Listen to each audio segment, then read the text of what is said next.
Welcome to अल हिकमत podcast. आज हमारे सामने कुरान के आखिरी हिस्से यानी पारा 30 का एक उर्दू तर्जुमा है। इस हिस्से को अम्मा पारा भी कहते हैं।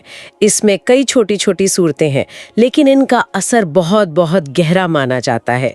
तो आज हमारी कोशिश ये समझने की है कि इन छोटी सूरतों में इतनी ताकत और इतना गहरा पैगाम कैसे समाया है। चलिए इस पर एक गहरी नजर डालते हैं। बिल्कुल। और इन सूरतों का अंदाज भी वो बहुत सीधा है, डायरेक्ट है, मतलब दिल पर चोट करने वाला। इनमें कुछ बुनियादी मौजू, कुछ कोर आइडियाज बार बार हमारे सामने आते हैं। तो हमारी कोशिश रहेगी कि हम सिर्फ ये ना देखें कि क्या कहा गया है, बल्कि ये भी समझें कि उसे कहने का अंदाज इतना असरदार क्यों है। तो फिर शुरू कहाँ से करें? मुझे लगता है सबसे पहले जो चीज ध्यान खींचती है वो है कयामत के दिन का जिक्र।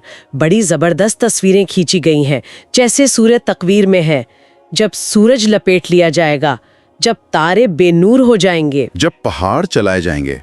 हाँ, ये सब पढ़कर तो लगता है जैसे कोई कॉस्मिक लेवल की हॉलीवुड फिल्म का सीन चल रहा हो। पूरी कायनात में एक जबरदस्त उथल पुथल। बिल्कुल बिल्कुल। और दिलचस्प बात यह है कि इस जबरदस्त उथल पुथल को, इस कॉस्मिक केओस को एक बहुत ही निजी, बहुत ही पर्सनल चीज से जोड़ा गया है। निजी चीज से? हाँ, वो है फैसले का दिन।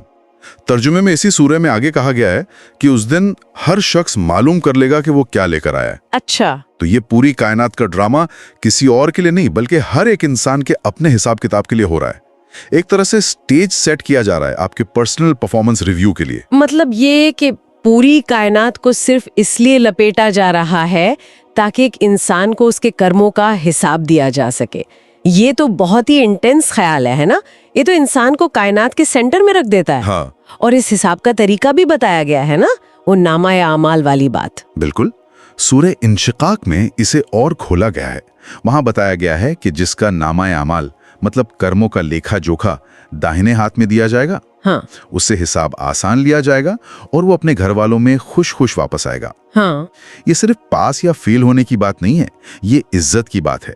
सबके सामने दाहिने हाथ में मिलना एक सम्मान है। और इसके उलट जिसका नामा अमाल पीठ के पीछे से दिया जाएगा, वो मौत को पुकारेगा और दोजख में दाखिल होगा। ये शर्मिंदगी और जिल्लत की इंतहा है। तो ये बंटवारा बहुत साफ है। एक तरफ कामयाबी और खुशी, दूसरी तरफ तबाही और शर्मिंदगी। कोर आइडिया यही है कि आपका कोई भी काम अच्छा हो या बुरा, छोटा हो या बड़ा, कहीं ना कहीं रिकॉर्ड हो रहा है और एक दिन आपके सामने रख दिया जाएगा। Nothing goes unnoticed। तो इन कामों का अंजाम क्या है? हाँ, मतलब इनाम या सजा? हाँ, जन्नत और दोजख की भी काफी तफसील मिलती है ना? हाँ, काफी। जैसे सूरह नबा में नेक लोगों के लिए बाग और अंगूर और शराब के छलकते हुए जाम का वादा है, और ऐसी जगह का जिक्र है जहाँ कोई बेहुदा बात नहीं होगी। हाँ, और ये दिलचस्प है कि ये इनाम दुनिया की सबसे बड़ी चाहतों से जुड़े हैं। सुकून, साथ और जश्न। ये सिर्फ एक बदला नहीं है, बल्कि एक तरह से ये दिखाया जा रहा है कि जिन चीजों के लिए इंसान दुनिया में गलत रास्ते अपनाता है, वो सही रास्ते पर चलकर कहीं बेहतर तरीके से मिल सकती हैं। अच्छा, ये एक मनोवैज्ञानिक पहलू है। बिल्कुल। सब्र का फल दुनिया की भागदौड़ से ज्यादा मीठा है। इसे परहेजगारों के लिए कामयाबी का घर कहा गया है। मतलब एक ऐसी जगह जहां कोई नाकामी या मायूसी नहीं है। और वहीं दूसरी तरफ दोज़ख का जिक्र, वो बहुत सख्त और तकलीफ देह है। तस्वीरें बहुत भयानक हैं, खोलता पानी और बदबूदार पीप। और सूरह हुमज़ा में एक ऐसी आग का जिक्र है जो दिलों तक जा पहुंचेगी। ये दिलों तक पहुंचना क्या है? ये सिर्फ जिस्मानी जलन से कुछ ज्यादा महसूस होता है? बहुत अच्छा सवाल है। ये जाहिर करता है कि तकलीफ सिर्फ जिस्मानी नहीं, बल्कि रूहानी और जज्बाती भी है। दिलों तक पहुंचने वाली आग शायद शर्मिंदगी, पछतावे और मायूसी की आग है, जो जिस्म के जलने से कहीं ज्यादा तकलीफदेह हो सकती है। और ये कोई मामूली आग नहीं, इसे अल्लाह की भड़काई हुई आग कहा गया है। तो ये इतनी भयानक सजा है किन लोगों के लिए? क्या ये सिर्फ उन लोगों के लिए है जो खुदा को नहीं मानते? नहीं, और यही इस हिस्से की खास बात है। तर्जुमा इसका ताल्लुक कुछ बहुत ही स्पेसिफिक कामों और रवैयों से जोड़ता है, जैसे सरकश होना, यानी अपनी हद से आगे निकल जाना, और आखिरत को झुटलाना तो है ही। लेकिन इसके अलावा इसके साथ साथ सूरह हुमज़ा में साफ कहा गया है, हर गीबत करने वाले, ताने देने वाले की खराबी है जो माल जमा करता है और उसको गिन गिन कर रखता है।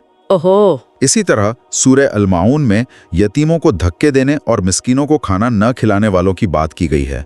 तो सजा सिर्फ अकीदे तक सीमित नहीं है, ये अखलाकी और सामाजिक गुनाहों से सीधी जुड़ी हुई है। तो एक तरफ ये सजा और इनाम का एक बहुत साफ नक्शा है, लेकिन सवाल ये उठता है कि इंसान इस पर यकीन करे ही क्यों?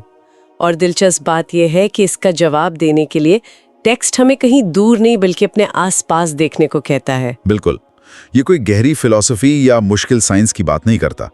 सूरह गाशिया में सीधा सवाल है, क्या ये लोग ऊंटों की तरफ नहीं देखते कि कैसे अजीब पैदा किए गए हैं? हाँ। और आसमान की तरफ कि कैसा बुलंद किया गया है? हाँ, और पहाड़ों की तरफ कि कैसे गाड़े गए हैं। मुझे ये बात हमेशा हैरान करती है, जब आखिरत जैसी बड़ी और अनदेखी चीज की बात हो रही है तो दलील के लिए ऊंट, पहाड़ और जमीन जैसी रोजमर्रा की चीजों का ही जिक्र क्यों? इसमें क्या खासियत है? ये एक बहुत पावरफुल रिटोरिकल डिवाइस है। देखिए, तर्क ये है कि जो शक्ति एक जटिल ऊंट या विशाल आसमान को बिना किसी नमूने के पहली बार बना सकती है, उसके लिए पहले से मौजूद इंसान को दोबारा बनाना कहीं ज्यादा आसान है। ये तर्क बुद्धि से ज्यादा अनुभव और अवलोकन पर जोर देता है, जिससे ये आम इंसान के लिए ज्यादा रिलेटेबल हो जाता है। सही बात है। सूरह तौरिक में इंसान से पूछा गया है कि वो देखे उसे किस चीज से पैदा किया गया, उछलते हुए पानी से, और फिर कहा गया है कि जिसने पहली बार पैदा किया बेशक वो उसको दोबारा पैदा करने पर कादर है। ये कुदरत को ही सबसे बड़ी दलील बना देता है। लेकिन इन दलीलों के जवाब में इंसान का रवैया कैसा बताया गया है?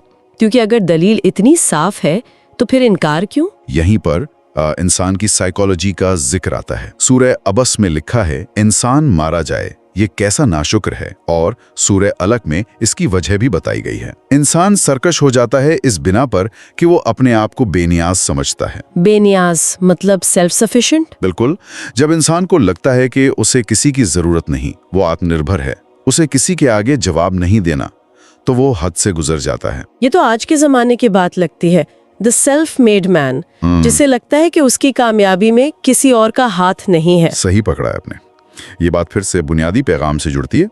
स्रोत ये बताता है कि बनाने वाले को भूल जाने से और ये महसूस करने से कि हम किसी के सामने जवाबदेह नहीं हैं, इंसान में गुरूर और दुनिया परस्ती जैसी खराबियां आती हैं, और यही खराबियां उसे आखिरत की जवाबदेही से इनकार करने पर मजबूर करती हैं।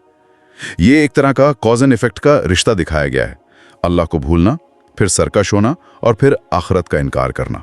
तो टेक्स्ट सिर्फ आइडियाज ही नहीं देता बल्कि केस स्टडीज भी देता है ना। मैंने देखा कि इसमें कुछ पुराने नबियों और कौमों के किस्से भी हैं। हाँ, सबक के तौर पर। जैसे सूरह नाजियात में मूसा और फिरौन का किस्सा आता है। फिरौन जिसने कहा था, तुम्हारा सबसे बड़ा मालिक मैं हूँ। तुम्हारा सबसे बड़ा मालिक मैं हूँ। हाँ, ये गुरूर और सरकशी की इंतहा है। वो खुद को खुदा की जगह रख रहा है। तो उसका अंजाम क्या हुआ? अल्लाह ने उसको दुनिया और आखिरत दोनों के अजाब में पकड़ लिया। ये तुम्हारा सबसे बड़ा मालिक मैं हूँ वाली बात बहुत अहम लगती है। ये सिर्फ बादशाहत का ऐलान नहीं है, ये एक वर्ल्ड व्यू का ऐलान है। आपने बिल्कुल सही पकड़ा। ये इस हिस्से का एक और कोर मैसेज है। हकीकी बादशाहत सिर्फ अल्लाह की है। जब इंसान ये दावा करता है तो वो अपनी हदों को पार कर जाता है। इसी तरह सूरह शम्स में समूद कौम का जिक्र है, जिसने अपने पैगंबर को झुटलाया और अल्लाह की निशानी यानी ऊंटनी को मार डाला। नतीजा क्या हुआ? उनके गुनाह के सबब उन्हें नीस्तो नाबूद कर दिया गया। ये किस्से एक वार्निंग की तरह हैं कि सरकशी का नतीजा हमेशा तबाही होता है। ये बात मुझे बहुत दिलचस्प लगती है कि कैसे ये टेक्स्ट एक ही वक्त में फिरौन और कयामत जैसी बड़ी बड़ी बातों से लेकर रोजमर्रा की जिंदगी के छोटे छोटे मामलात तक आता है। मतलब एक तरफ फिरौन की सरकशी का जिक्र है और दूसरी तरफ सूरह मुतफ्फिफीन की शुरुआत ही इससे होती है। नाप और तौल में कमी करने वालों के लिए खराबी है। ये तो बहुत ही प्रैक्टिकल बात है। और ये इसकी खूबसूरती है। ये बताता है कि ईमान सिर्फ दिल में रखने वाली कोई चीज नहीं है, वो आपके बाजार में, आपके लेन देन में, आपके बर्ताव में नजर आना चाहिए। सही। नाप तौल में कमी करना भी एक तरह की सरकशी है। आप दूसरों का हक मार रहे हैं क्योंकि आपको लगता है कि कोई देख नहीं रहा, कोई हिसाब नहीं लेगा। इसकी जड़ भी वही गुरूर और जवाबदेही का इनकार है जो फिरौन के अंदर था, बस स्केल का फर्क है। तो मतलब यतीम पर जुल्म करना या किसी को ताना देना, ये सब उसी बड़ी बीमारी के छोटे छोटे सिम्टम्स हैं। बिल्कुल। सूरह दुहा में कहा गया है, तुम भी यतीम पर सितम ना करना। सूरह अलमाउन में मिस्कीनों को खाना खिलाने की बात है। और सूरह अल असर में नुकसान से बचने का रास्ता क्या बताया गया है?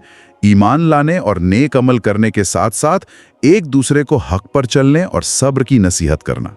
मतलब ये एक इंडिविजुअल जर्नी नहीं है। नहीं, ये एक कलेक्टिव सामाजिक जिम्मेदारी है।